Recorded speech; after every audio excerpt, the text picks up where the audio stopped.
శ్రీ మహాగణాధిపతయే నమః. శ్రీ సరస్వత్యై నమః. శ్రీమాత్రే నమః. సౌందర్యలహరి 25వ శ్లోకము. శ్రీదేవి పూజాఫలం. శ్రీమాత అయినటువంటి లలితాదేవి పాదపీఠమును పూజించిన సకల దేవతా పూజల యొక్క ఫలము లభిస్తుంది అని శంకర భగవత్పాదుల వారు ఈ 25వ శ్లోకములో ప్రతిపాదిస్తున్నారు. దేవీ పూజ చాలా గొప్పది, శ్రేష్టమైనది, విశేషమైనది. 1000 విష్ణు పూజలకు సమానమట దేవీ పూజ, 100 శివ పూజలకు సమానమట దేవీ పూజ. దేవి పాద పూజలో పై పూజలన్నీ 16వ వంతు కూడా కాదు అని చెప్పేసని దేవీ భాగవతం తెలుపుతోంది. అంతటి విశిష్టమైనటువంటి మహిమాన్వితమైనటువంటి దేవి పాద పూజా ఫలమును ఈరోజు మనం తెలుసుకుందాం. శ్లోకం నేర్చుకుందాం.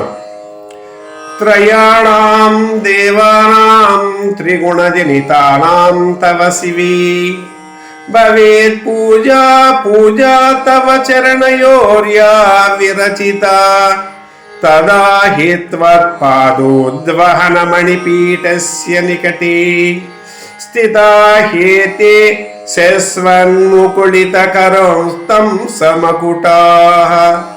త్రయాణాం దేవానాం త్రిగుణజనితానాం తవ శివీ భవేత్ పూజా పూజా తవ చరణయోర్యా విరచిత తదా హి త్వత్పాదోద్వహనమణిపీఠస్య నికటే స్థితా హ్యేతే శశ్వన్ముకుళితకరో తం సమకుటాః. నేర్చుకునే వారి కోసం విడదీసి ఒకసారి చూద్దాం. త్రయాణాం దేవానాం త్రిగుణజనితానాం తవ శివే భవేత్ పూజా పూజా తవ చరణయోః యా విరచిత తదా హి త్వత్పాదోద్వహన మణిపీఠస్య నికటే స్థితాః హి ఏతే శశ్వత్ ముకుళితకరోత్తం సమకుటాః. అర్థం చూద్దామండి. హే మాతా శ్రీదేవి, హే శివే, పరమేశ్వరుని అర్ధాంగి అయిన పరమేశ్వరి మాతా పార్వతీదేవి, తవ త్రిగుణ జనితానాం, నీ యొక్క త్రిగుణ జనితానాం, త్రిగుణములైనటువంటి సత్వ రజస్తమో గుణముల వలన పుట్టిన వారైనటువంటి త్రయాణాం దేవతానాం, త్రిమూర్తులైనటువంటి బ్రహ్మ విష్ణు మహేశ్వరులు తవ చరణయోః యా పూజా విరచిత పూజా భవేత్, మీ పాదద్వంద్వమునందు ఏ పూజ చేయబడినదో ఆ పూజ త్రిమూర్తులకు చేసిన పూజ అగును. అంటే అమ్మవారి పాదాలకు పూజ చేస్తే త్రిమూర్తులకు పూజ చేసినట్లు అవుతుంది. అది ఎలా అవుతుందో చెబుతున్నారు శంకర భగవత్పాదుల వారు. తథాహి, అది యుక్తము.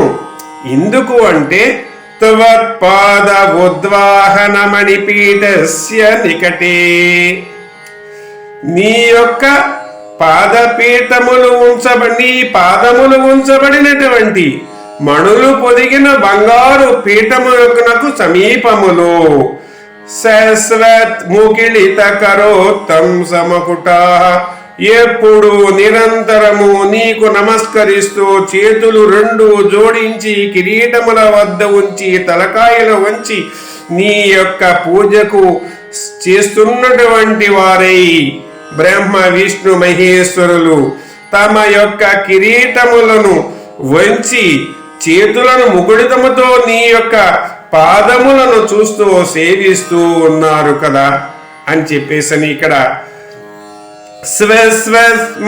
ముకుళిత కరోత్తం సమకుటాః, ఎప్పుడు నిరంతరము నీకు నమస్కరిస్తూ చేతులు బంగారు కిరీటములు ధరించిన శిరస్సుల వద్ద రెండు చేతులు జోడించి నిన్ను సేవిస్తూ ఉన్నారు.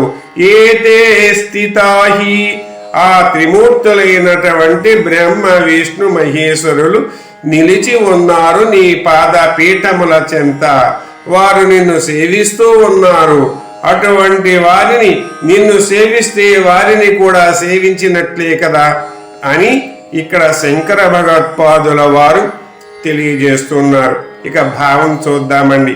హే మాతా పార్వతి, నీ పాద పీఠమునకు పూజ చేసిన, నమస్కరించిన అది సత్వ రజస్తమో గుణ ప్రధాన స్వరూపులైనటువంటి బ్రహ్మ విష్ణు మహేశ్వరులకు చేసిన పూజాగును. ఎందుకు అంటే నీ పాద మణిపీఠము సమీపమున బ్రహ్మ విష్ణు మహేశ్వరులు చేతులు కైమోర్చి వారి శిరోభూషణములైనటువంటి కిరీటముల వద్ద ఆ చేతులను ఉంచి నిరంతరము నీ పాదపీఠమునకు నమస్కరిస్తూ నిన్ను సేవిస్తూ నీకు విధేయులుగా ఉన్నారు. అటువంటి అమ్మ పాదాల చెంత ఉన్నటువంటి త్రిమూర్తుల చేసినట్లే అమ్మకు కూడా చేసే పూజ సమస్త దేవతా పూజా ఫలము అమ్మ పాద సేవనము వలన, భజనము వలన, కీర్తనము వలన లభిస్తుంది అని చెప్పేసని శంకర భగవత్పాదుల వారు ఈ శ్లోకంలో తెలియజేస్తున్నారు.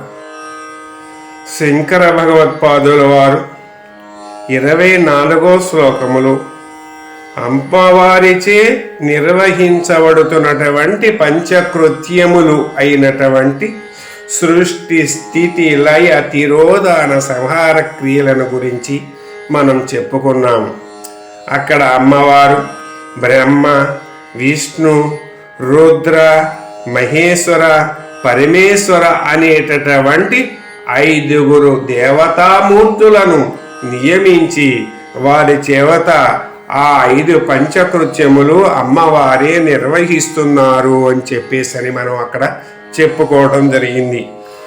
అదే విషయాన్ని ఇక్కడ మరొక విధముగా అదే బ్రహ్మ, విష్ణువు, శివుడు ముగ్గురు కూడా అమ్మవారి యొక్క పాదపీఠమును నిరంతరమును సేవిస్తూ అమ్మవారి ఆజ్ఞ మేరకు సృష్టి స్థితి లయలను నిర్వహిస్తూ ఉన్నారు.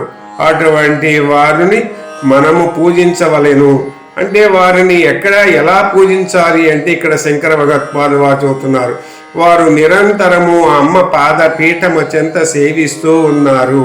అంటే అమ్మ పాదపీఠమును మనము సేవించిన ఎడల వారి ముగ్గురిని కూడా సేవించినట్లే, సమస్త దేవతలను పూజించినట్లే, సమస్త దేవతలను పూజించిన యొక్క ఫలితాలు లభిస్తాయి అని చెప్పేసని శంకర భగవత్పాదుల వారు ఈ శ్లోకముల ద్వారా తెలియజేస్తూ ఉన్నారు. ఇక్కడ ఒక శ్లోకాన్ని చెప్పుకుందామండి. విష్ణు పూజా సహస్రాణి, శివ పూజా శతాని చ, అంబికా చరణార్చనాయాః కలాం నార్హంతి షోడశీం. 1000 విష్ణు పూజలు, 100 శివ పూజలు, దేవి పాద పూజలో 16వ వంతు కూడా కాదు అని చెప్పేసని దేవీ భాగవతము విశేషముగా అమ్మ యొక్క చరణపీఠములను గురించి తెలియచేయడం జరిగినది. అంటే ఆ అమ్మ యొక్క చరణపీఠము చాలా విశేషమైనదని, విశిష్టమైనదని మనము ఇక్కడ గుర్తించడమే కాదా, ఎవరైతే అమ్మను నమ్ముతారో, అమ్మ పాద సేవనము చేస్తారు, అమ్మ పాదము భజనము చేస్తారు, అమ్మ పాదములను కీర్తనము చేస్తారు, ఎవరైతే తమ శిరస్సులను అమ్మ పాదపీఠము వద్ద ఉంచి బ్రహ్మ విష్ణు మహేశ్వరులాగా సేవిస్తారో వారు అందరికీ కూడా మంచి జరుగుతుంది అని చెప్పేసని శంకర భగవత్పాదులు వారు చెబుతూ, దీని వలన ఈ శ్లోకము వలన ఫలప్రాప్తి కూడా విశేషంగా చెప్పబడింది. ఉద్యోగార్థులకు ఉద్యోగాలు లభిస్తాయి, రాజకీయ నాయకులు రాజ్య లాభములకు జరుగుతుంది, సమాజంలో సేవ చేసే వారికి ఉచితమైనటువంటి గౌరవం లభిస్తుంది అని చెప్పుకుంటూ మంగళాశాసనము చేసుకుందాము. స్వస్తి.